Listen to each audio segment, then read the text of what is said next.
Hey, what's up everybody? It's been a while since I've made a Halo video, but you know what else has been a while? It's been a while since we've gotten a Halo book. A Halo book that doesn't have much to do or give any sneak peeks on the next Halo game. November 4th, 2014, Halo Broken Circle released. And guess what? It has nothing to do with Halo 5, or Halo 4, or Halo in general. No, I'm just kidding. Of course it has something to do with Halo. This will be my review, and hopefully you enjoy. So while the comic series, the Escalation series, is like on issue number... no, not even that. It's on issue number 12 at the moment. It's just dealing with a bunch of random stories in between Halo 4 and 5. This is nice. It's a trip back in time, back when the Covenant first started, and also when the Covenant disbanded. So basically it deals with the main character as a prophet and an elite, so it's definitely really nice. Finally we get a book dealing with the prophets. About time. The book is written excellently by John Shirley. I believe this is their first ever Halo novel. I could be wrong though, so I won't say anything other than that. But I really enjoyed this book. I didn't finish it really quickly this time. I kind of took my time with it. Probably took me about a week. It was really nice, but if I wanted to, I could have definitely finished it in 1 or 2 days. Like I have for other Halo books, but there's no new information here. It's just history. Just learn about the Covenant and whatnot. Learn about the ways of life for the elites and the prophets, and I like that kind of stuff. So if you're into that stuff, you will like this a lot. So the first part is really extensive. It deals with 2 main storylines.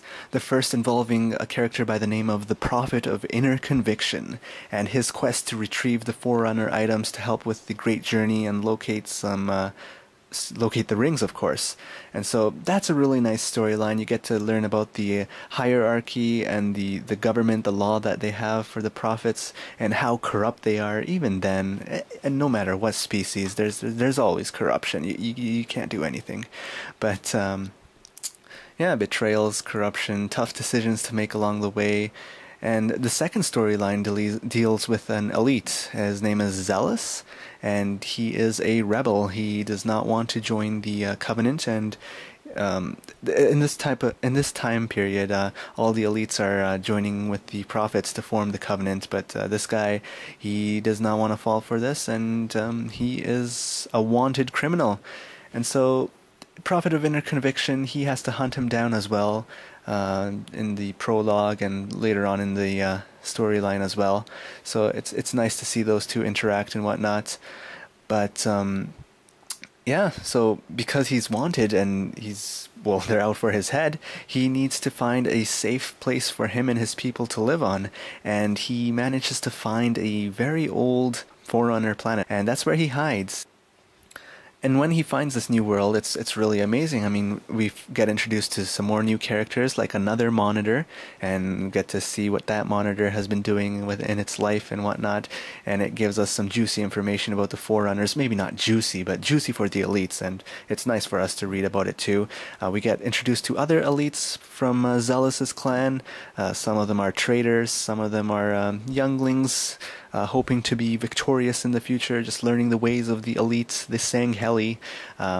Can't remember some of the names, but there are some very likable characters actually, and it's just a great read. What can I say? Now, the finale of this first part is a pretty nice one, a really nice one. I can't find the words, oh man, but my only complaint is it leaves us with a lot of questions. And like we don't know what happens to these main characters that we've been introduced to in this whole first half of the book, and that is kind of disappointing because this is a one-shot novel. We're never going to hear about these characters again probably, and if we do, it's probably like an Easter egg or something like that. So I definitely would have preferred to learn about the impacts of whatever happened at the end there. I mean, part 2 is a very big fast forward into the future, and it does provide bits of information of the aftermath of part 1, but not enough to satisfy me. But anyways, part 2 takes place during the events of Halo 2 and Halo 3. Isn't that nice? And we're introduced to a new character now. It's the Prophet of Clarity. And basically it revolves around him realizing how the prophets are going to switch sides to side with the elites, not with the elites, but with the brutes now instead of the elites. You guys remember this part during Halo 2. And the Prophet of Clarity, he's actually more of a scholar, and he has a lot of journals of the Prophet of Inner Conviction, and that's like his role model or something like that. So it's natural that he's friends with some elites, and that's what he does during that part. He warns his elite friends that the brutes are going to be taking over, and the prophets are going to be like killing the elites and whatnot, torturing them, and oh man, that torture machine they use on the elites is really nasty. And Tartarus, oh man, who remembers Tartarus? He's in there too, and quite a character he is. Very pompous, really, really self-absorbed individual, that Tartarus. I don't know.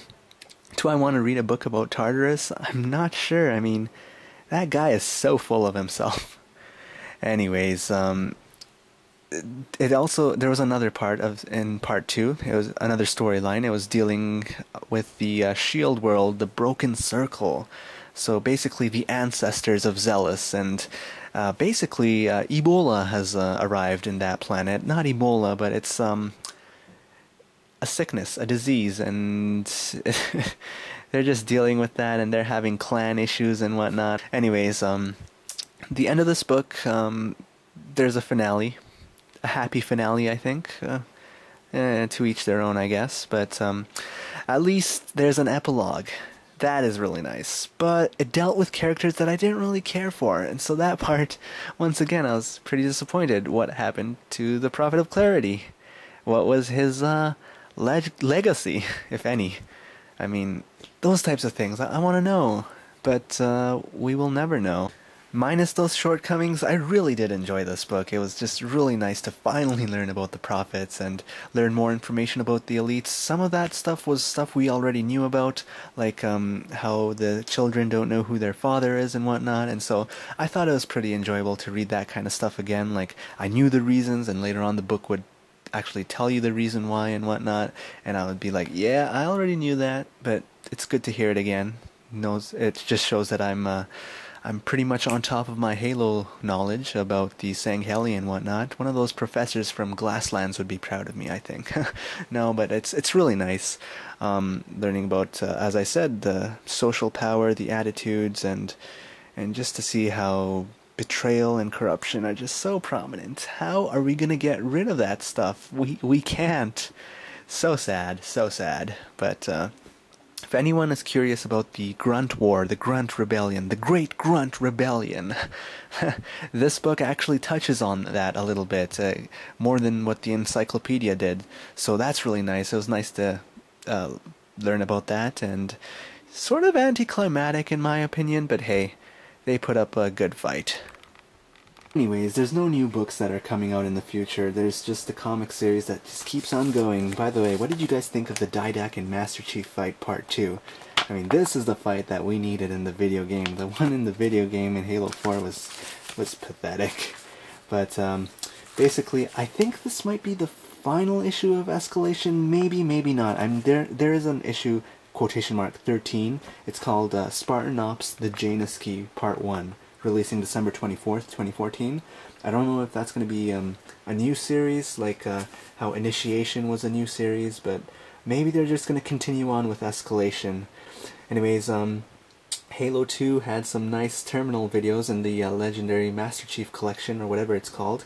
What are your thoughts on that? I thought it was really nice to get a nice character development on that Heretic? I don't know. Him and 343 were having a good chit-chat about the past of the Forerunners and the Covenant and whatnot.